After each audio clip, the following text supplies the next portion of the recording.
Hey there! In our last lesson, we learned about the Move tool. Now we're going to check out the Perspective tool and see what it does. You might be wondering, the shortcut for the Move tool was the letter V, right? So what about the shortcuts for the tools underneath it? Well, they also use V because they're grouped together. But if you just press V, it'll pick the Move tool right away. So you need to click the little arrow next to it to choose the other tools. Or like I mentioned in the previous lesson, you can open the subtools panel to pick from them. Let's check out the perspective tool. So I clicked on the screen, then I grabbed the corners and resized it. This size looks good to me. I'll change the font too. Yeah, the font looks good. I placed it here, then I also added the Affinity logo here. I grabbed it and made it smaller, put it back here. See, there are two different perspective angles on the screen in front of me, but the objects I added are just standing straight. How can I adjust their perspective here? Can I adjust it? We've got a few different ways to do that. One of them is the perspective tool. So I opened it and selected my tool. As soon as I did, a window called Live Perspective popped up at the bottom. Let me grab it and drag it over to this corner. What does this do? It's a panel that lets me tweak the perspective tool settings, guys. After clicking with the perspective tool, if you notice, the transform points in the corner turned into squares. How do you adjust the perspective? I grabbed one of these corners and pulled it upward like this. I adjusted the corner, then I grabbed this part too. Pulled it a bit more towards this corner. Held it here as well. I dragged it down and placed it where I wanted.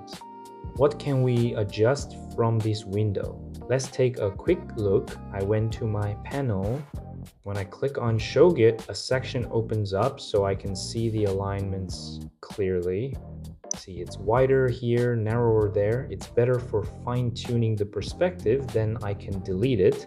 When I delete it, it goes back to the original state. When I activate the icon labeled Yalpa, then the previous, I can see how it's standing now.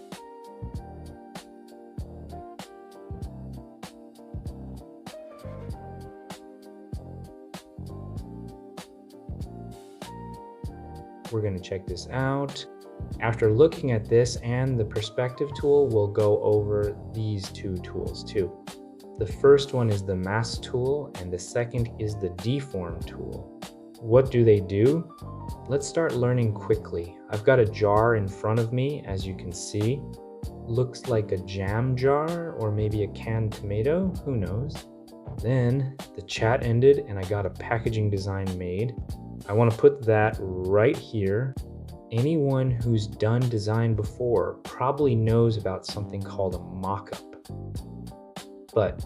So to figure out what this war tool actually does, and honestly, it's super useful in a lot of parts of design. Watch this video. And don't get mad at me like, dude, you don't even know what a mockup is. Go learn that first. I do know what a mockup is, but here I want to show you how to use our tool. I'm heading over to the Move tool. I click the little arrow in the corner and pick the Mesh Warp tool from the bottom. I want to fit this into this spot, but I can't do it with just transform. Guys, this tool is seriously gonna be super useful for us. Of course, there are more professional ways to do this, but I'm just explaining the tool here. Also, when my warp tool is selected, the settings related to it pop up at the top. Like we said before, here you have apply and cancel. When I click apply, it saves the adjustments I made. Now, if I select this again and hit cancel, it undoes what I did. It cancels the operation. The destination and search parts here are a bit confusing, guys. When we say search, it moves this part, but actually that part doesn't move. I really don't get what it's for. So it would be easier to use if it just stayed on destination by default. What does synchronize do? Let's say I messed up this part like this. When I click synchronize, it resets it back to how it was based on the area. Reset deletes all the changes I made. Now I'm going to exit. It didn't delete because I entered it. When I click hide mess, it removes those little transform points in the corner. You can grab and move it from there without having a transform line. In the parts called convert, you can click to either soften or sharpen the corners.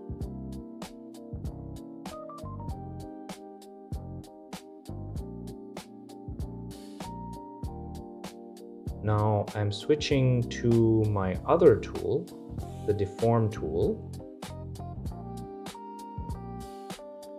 We're going to look at another example. Some of you might have seen this already.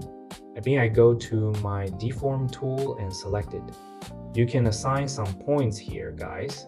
Just like with the perspective tool, this one opens a panel too. I came here and dropped a point. Then I dropped another point here. We keep dropping points as we go. I dropped one here, and I'll drop another one there. Maybe a few too many. Maybe it's possible. But after placing the points, look, I can come here and move the point I picked. I pulled this point.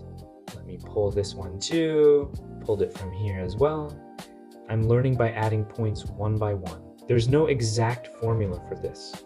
It's kind of trial and error. Of course, I didn't spend a lot of time on it. When we say split view, a line appears in the middle. We can see the before and after states separated by this line. I dragged it to the left. This was the earlier version, and this is the messed up version we made. This is really cool.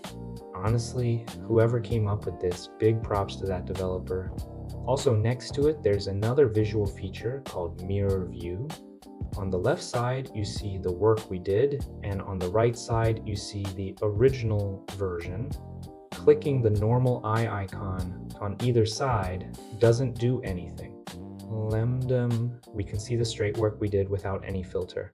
When we talk about this master, it adjusts the slope angle, guys. This can just stay at by default. Also, down here where it says linear, there are options like rigid and similar. One is a bit stiffer, the other behaves more flexibly. You can pick between them and try out the differences yourself. I won't go into too much detail on that. I clicked apply here and closed it. So the settings are done, but there's something different here, guys. Unlike the perspective tool, down here you can do this again. You can't edit it. Once you do it, you can't change it again. Let's just say that they set it up that way. And with that, we've learned the move tool along with its subtools. We'll keep going, learning the other tools one by one and improving ourselves.